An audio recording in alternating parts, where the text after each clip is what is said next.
good afternoon. Ayan, ang lakas ng ulan. At ang aking aso andyan sa gilid ng aming bahay. Ayun pa, sa isa.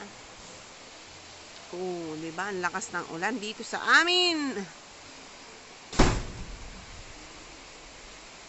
Ang daming ay, sinarado ko ng anak ko yung pintuan.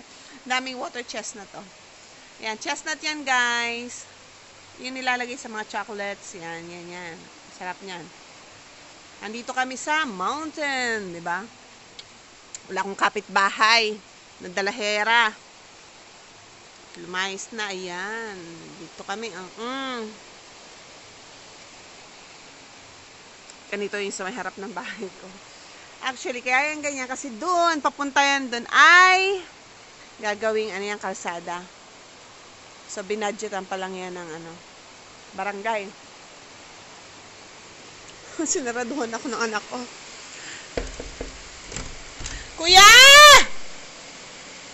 Vince! Tingnan mo, sama.